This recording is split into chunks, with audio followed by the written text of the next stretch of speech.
गोरी, जिस दिन पकड़ी जाओगी बहुत पिटोगी। ना ना कालू, देख लेना, मुझे तो कोई भी नहीं पहचान पाएगा। ऐसा कहकर गोरी अपने सर पर जाली सफेद बाल लगाती है, पंख में डंडा पकड़ती है और आंखों पर काली ऐनक लगाकर घर से बाहर निकल जाती है।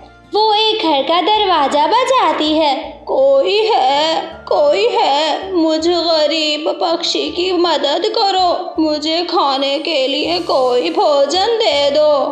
उस घर से चाचा कबूतर बाहर आता है। बूढ़ी कवि माँ जी, मेरे पास यही मीठा फल था, आप ही ले लें। जीते रहो बेटा कबूतर, तुम तो बहुत अच्छे हो जो मुझ गरीब को एक मीठा फल दे दिया। गोरी कवि वो फल उठाकर वहाँ से भाग जाती है। बूढ़ी कवि है मगर जवान कौवों की तरह उड़ रही है, सेहतमंद है ना, इसीलिए। गोरी कवि नदी के पास जाती है। एक पेड़ की ठंडी छांव के नीचे बैठकर वो मीठा फल खा लेती है। गुड़िया बेटी, मैंने दाना लेने जाना है, आप जल्दी से सो जाओ। मम्मा मुझे नींद नहीं आ रही, मैं कैसे सो जाऊं? बेटी गुड़िया, मैं क्या करूं, मैं अकेली हूँ, अगर कोई और होता तो मैं आपको उसके पास बैठाकर दाना लेने चली जाती। गोरी कवि भी फल खाकर फिर से जंगल की ओर उड़ती है। कोई है इस घर में, मुझे गरीब कवि को भोजन दो, मैं भूख से मरती हूँ। चिड़िया अपने घर से बाहर आती है। बूढ़ी कवि माँ जी, मेरे पास दाना तो नहीं है, मैं क्या दूँ आपको? बेटी चिड़िया, मुझे भूख लगी है, मेरा एक पोता भी घर में है, मुझे कहीं से दाना दो, मैं काम नहीं कर सकती। बूढ़ी कवि माँ जी, मेरी बेटी घर में अकेली है, आप थोड़ी देर मेरी बेटी का ख्याल रख लें, मैं दाना लेने चाहती हूँ, आपके लिए भी दाना लाऊंगी और अपने लिए भी। वो बूढ़ी कवि मान जाती है। चिड़िया उसे अपने घर के अंदर ले जाती है और फिर चिड़िया खुद दाना लेने चली जाती है। छोटी चिड़िया बेटी, अपनी ये कैंडी मुझे दे दो। कवि की बात सुनकर गुड़िया हंसने लग जाती है। दादी कवि, ये जो कैंडी होती है ना, बच्चे खाते हैं, बूढ़े नहीं खाते। गुड़िया, अगर तुम मुझे कैंडी दोगी तो मैं तुम्हारे साथ खेल लूंगी। दादी, आप तो बूढ़ी हो, आप कैसे खेलोगी मेरे साथ? पहले मुझे ये कैंडी दो, फिर बताऊंगी कि मैं कैसे खेलूंगी तुम्हारे साथ। गुड़िया अपनी वो कैंडी गोरी कवि को दे देती है। गोरी कवि मजे मजे से वो कैंडी खा लेती है। मजा आ गया, चल बेटी बता, तब खेलते हैं, मैं तुझे उस ऊंची अलमारी से छलांग लगाकर दिखाऊं। फिर गोरी कवि उस ऊंची अलमारी से छलांगे लगाकर गुड़िया को दिखाती है। दाना तो मिल गया उस बूढ़ी माँ के लिए भी और अपने लिए भी। अब मुझे घर जाना होगा। चिड़िया वो दाना लेकर अपने घर आ जाती है। बूढ़ी माँ जी, ये ले, ये दाना आपका और ये दाना आपके पोते का। शुक्रिया चिड़िया बेटी, जो तुमने मुझे गरीब पर दया की। बूढ़ी माँ जी, आप कल फिर मेरे घर आ जाना, आप मेरी बेटी का ध्यान रखना और मैं आपके लिए दाना लेकर आऊंगी। ठीक है चिड़िया बेटी, मैं ठीक समय पर पहुंच जाऊंगी। फिर गोरी अपने घर चली जाती है। कालू, ये वाला दाना मैं चिड़िया से अपने पोते का कहकर ले आई हूँ। बन गई, इसका मतलब चिड़िया फिर से उल्लू बन गई। कौवा और कवि वो दाना खाने लग जाते हैं। दाना खाने के बाद वो कवि आराम से सो जाते हैं। मम्मा उस कवि दादी ने मेरे साथ खेला भी था। बेटी गुड़िया, वो कवि माँ जी तो उड़ती बहुत मुश्किल से है, वो कैसे आपके साथ खेल सकती है? मम्मा मैं तो खुद हैरान थी, वो बूढ़ी कवि माँ जी मुझे अलमारी से छलांगे लगा कर दिखा रही थी। ऐसा कैसे हो सकता है? उस अलमारी से तो बेटा मैं भी छलांग नहीं लगा सकती, वो बूढ़ी कवि कैसे हो सकती है? ऐसे चिड़िया और उसकी बेटी बातें करते हैं। फिर दूसरे दिन गौरी कभी वही बाल लगाती, ऐनक पहनकर, बगल में डंडा लेकर घर से बाहर निकलती है। गौरी कभी चिड़िया के घर पहुंच जाती है। जाओ जाओ बेटी, बेफिक्र होकर जाओ, मैं तुम्हारी बेटी का ख्याल रखूंगी। बूढ़ी कभी माँ जी, आप मेरी बेटी का अच्छे से ध्यान रखना।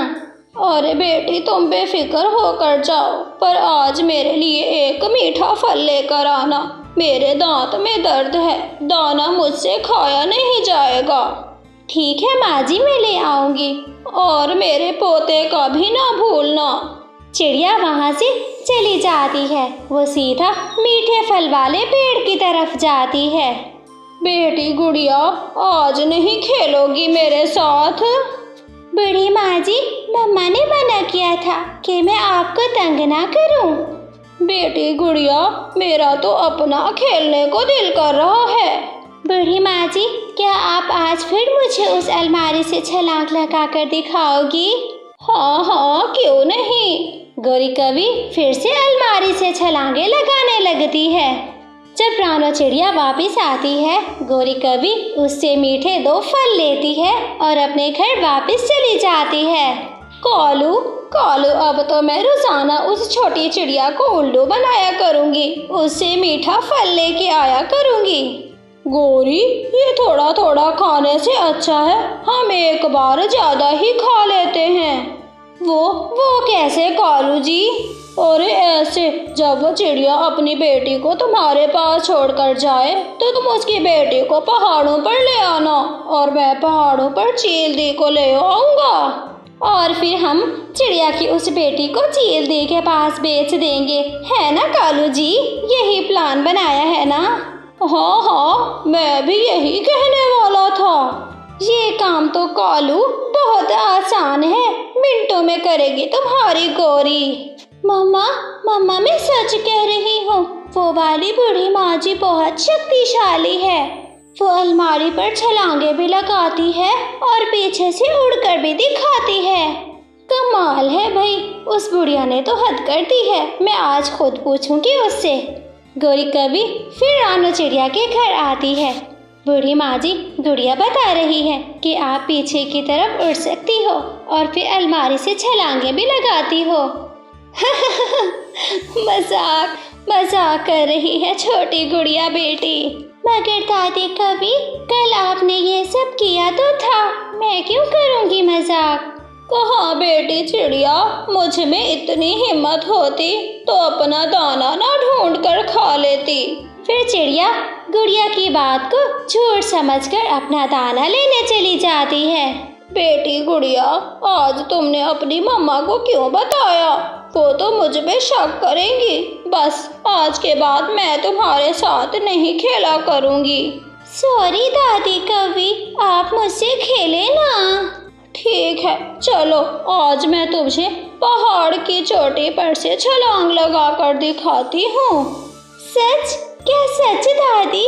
आप वाकई में ऐसा करने वाली हैं? तो और क्या, तू चल मेरे साथ।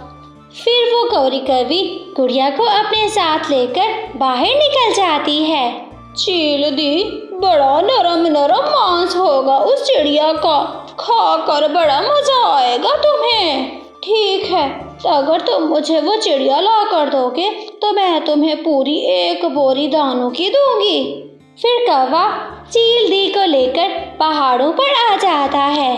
कबूतर भैया, ये बूढ़ी कभी इतना तेजी से मेरी गुड़िया बेटी को कहाँ लेकर जा रही है? हाँ, ये बूढ़ी कभी मेरे घर में भी आई थी, दाना मांग रही थी मुझसे। चिड़िया और कबूतर जल्दी से उड़ते हैं। वो गौरी को जाकर रोक लेते हैं। बूढ़ी माँ जी, तुम मेरी बेटी गुड़िया को कहाँ लेकर जा रही हो? मम्मा हम पहाड़ों पर खेलने जा रहे हैं। बूढ़ी माँ जी ने वहाँ पर छलांग लगानी है।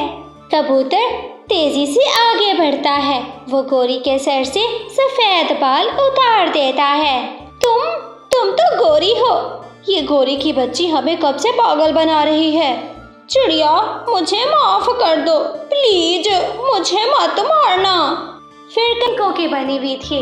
उनका घर बहुत ही जल्द उनका घर तो बहुत जल्द आग की लपेट में आ जाता है। गोरी और कालू वहीं सोए सोए जल जाते हैं। इसलिए प्यारे दोस्तों, हमें सोच समझकर आग जलानी चाहिए। गोरी और कालू अपनी जलाई हुई आग में जल गए हैं। इस तरह गोरी और कालू को अपने किए की सजा मिलती है। वो अपनी जलाई हुई आग में ही जलकर मर जाते हैं।